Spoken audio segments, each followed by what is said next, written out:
নমস্কার বন্ধুরা, টলি রন্ধনশালা সবাইকে স্বাগত। আজকে তোমাদের সাথে শেয়ার করব দারুণ একটা এগ ক্যাপসিকাম রেসিপি। এটা ভীষণ একটা চটপটা রেসিপি। এটা ভাত, রুটি, লুচি, পরোটার সাথে খুবই খেতে ভালো লাগে। তবে রুটি, পরোটা বা লুচির সাথেই খেতে বেশি ভালো লাগে। তাহলে আজকে রেসিপিটা শেষ পর্যন্ত দেখার জন্য অনুরোধ রইল।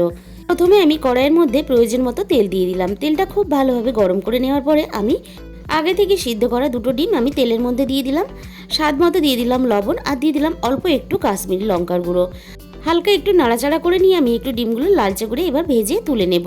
ডিমগুলো এখানে খুব বেশি ভাজার দরকার নেই, কারণ ডিম খুব বেশি ভাজা হয়ে গেলে তাহলে কিন্তু শক্ত হয়ে যায়। এবার ওই একই তেলের মধ্যে আমি দিয়ে দিলাম 2 কোয়া রসুন কুচি, আর দিয়ে দিলাম অল্প একটু আদা কুচি, আর সাথে দিয়ে দিলাম একটা মাঝারি সাইজের লম্বা লম্বা করে কাটা পেঁয়াজ কুচি। এবার সব কিছু হালকা একটু নাড়াচাড়া করে আমি ভেজে নেব। এর সাথে আমি দিয়ে দিলাম আগে থেকে কেটে রাখা একটা ছোট ক্যাপসিকাম কুচি। স্বাদ মতো লবণ দিয়ে হালকা একটু নাড়াচাড়া করে ভেজে নেব। এরপর আমি এখানে ঢাকা দিয়ে একটু সবকিছু নরম হতে দেব।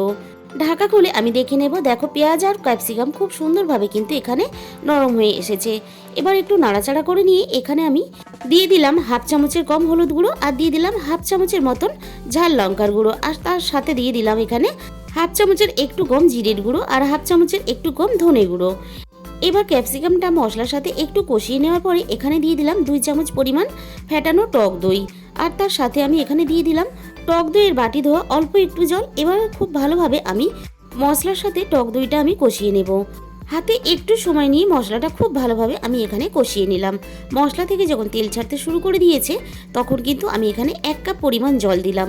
এখানে আমি গ্রেভিটা একটু মাখা মাখা রাখবো। খুব বেশি ঝোল হলে কিন্তু এটা খেতে ভালো লাগবে না।